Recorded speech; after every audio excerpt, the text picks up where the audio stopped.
Fidèles téléspectateurs de Gale Afrique Télévision, merci une fois de plus d'être au rendez-vous. Mesdames et messieurs, nous parlons sport avec la trêve internationale, la dernière justement pour cette année 2024 qui a vu la République démocratique du Congo perdre des matchs prévus justement d'abord contre la Guinée et contre l'Éthiopie, des matchs justement comptant pour les éliminatoires de la Coupe d'Afrique des Nations Maroc 2025. La République démocratique du Congo étant déjà qualifiée dès la 4e journée grâce à sa victoire face à la Tanzanie des 0, la RDC, mesdames et messieurs, a abordé les deux matchs avec, on peut dire, cet orgueil ou disons cette déconcentration parce que dans les chefs des joueurs, on a senti justement quelques faiblesses, que ce soit à Abidjan tout comme à Kinshasa. Et après, mesdames et messieurs, il faut aussi s'attendre à des conséquences parce que pour le classement FIFA du mois de novembre, la RDC risque de perdre une place au niveau continental, donc en Afrique. Je rappelle, la RDC est 10e en Afrique, donc elle peut se retrouver à la 11e position.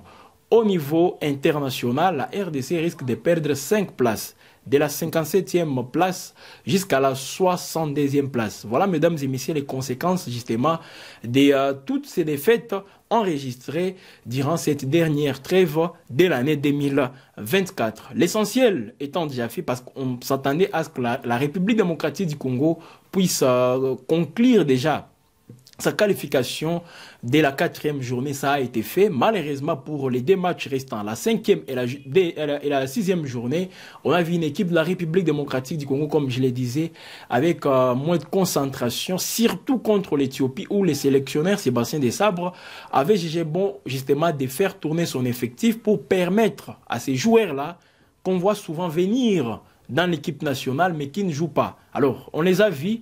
Et il y a des jugements justement qui sont faits, mais il ne faut pas tout simplement se limiter sur cette rencontre. Je vous assure, parmi ces joueurs qui ont joué contre l'Éthiopie, il y a des joueurs qui se comportent très bien dans leur club. Et en République démocratique du Congo, c'était un état d'esprit qui n'était pas justement au rendez-vous. Que ce soit au niveau du gardien des billes, au niveau de la ligne de la défense, la médiane, même la ligne d'attaque, il n'y avait pas justement cet état d'esprit pour que la RDC puisse remporter ces matchs. Et ce qui fâche, ou disons ce qui fait mal, c'est qu'on a perdu contre l'Éthiopie. L'Éthiopie qui était la lanterne rouge de ces groupes, et la RDC a perdu contre l'Éthiopie.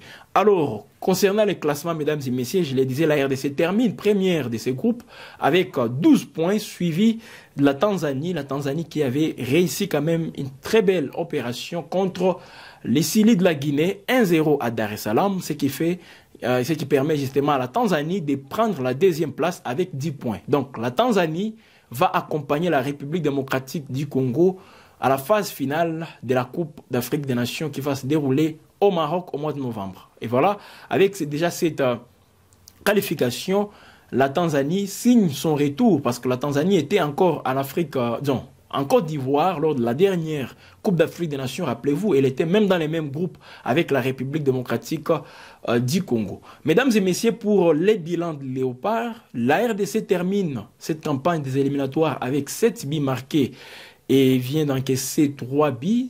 Les 3 buts, tous encaissés lors de la 5e et la 6e journée. Contre la Guinée, la RDC avait encaissé son premier but dans ces éliminatoires et 2 buts contre l'Éthiopie. Et voilà donc la RDC s'est qualifiée avec 12 points plus un goal average de 4, plus 4, voilà. Un goal average de plus 4.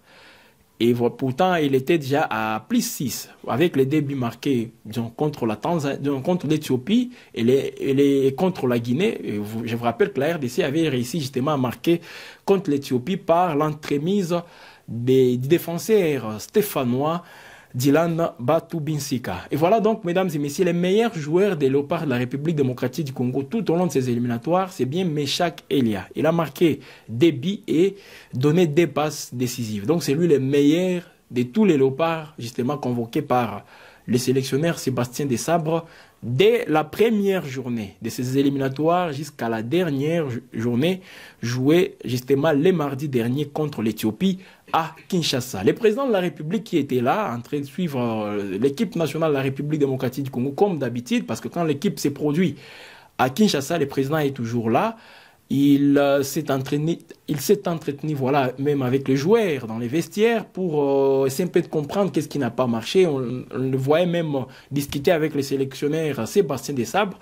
Et un message aussi d'encouragement pour que les Léopards reviennent en forme au mois de mars. Ça sera justement pour la suite des éliminatoires de la Coupe du Monde Mexique, Canada, États-Unis 2026. Donc, que l'état d'esprit soit cette fois-ci au rendez-vous, surtout avec les joueurs qui seront des retours, tous les blessés, j'espère bien, Yohan Wissa, Axel Touanzembe, pourquoi pas aussi Gaël Kakuta, et nous sommes aussi en train de voir les sélectionneurs Sébastien Desabre, et c'est un peu de convaincre certains binationaux qui n'ont pas encore répondu à l'appel de la Fédération congolaise de football pour qu'ils arrivent aussi à porter les maillots de la République démocratique du Congo. Ils sont nombreux, ces internationaux, bien que jusque-là, ils n'ont pas encore donné leur feu vert. Là, nous voyons les défenseurs prêtés par Manchester United dans les clubs de West Ham, Van Bissaka, qui n'a pas encore répondu à l'appel de la FECOFA. Il y a aussi l'attaquant de Leicester City, voilà,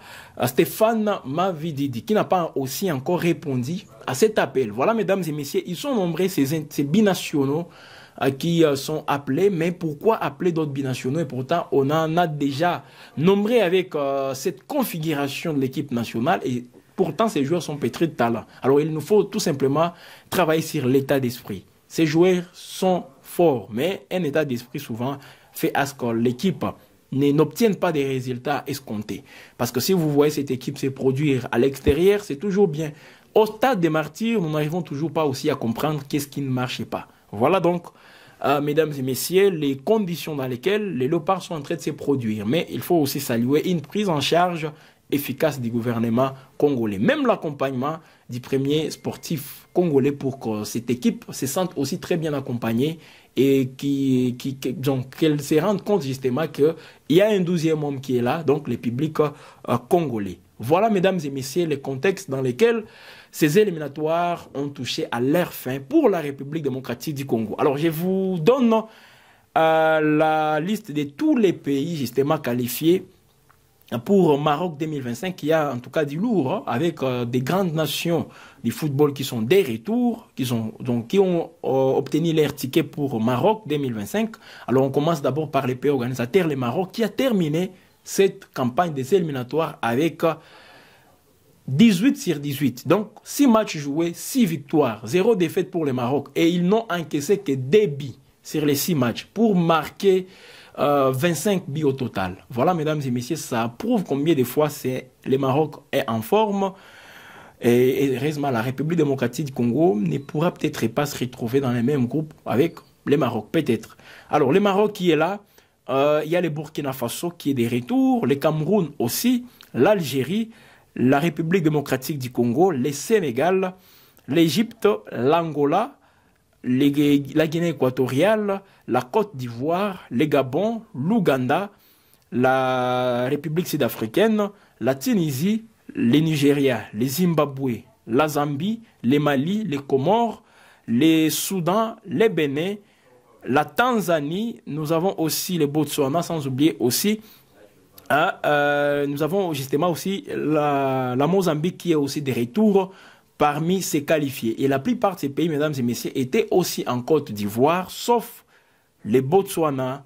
Les Botswana, les Bénin n'étaient pas aussi en Côte d'Ivoire parce que la dernière CAN pour les Bénin, c'était en 2019, une CAN organisée en Égypte et remportée par l'Algérie. Donc, les Botswana qui est de retour, les Bénin aussi qui signe son retour pour cette Coupe d'Afrique des Nations. Mais on avait des pays comme les Comores, la Tanzanie était là, les Zimbabwe, voilà, et d'autres pays déjà cités.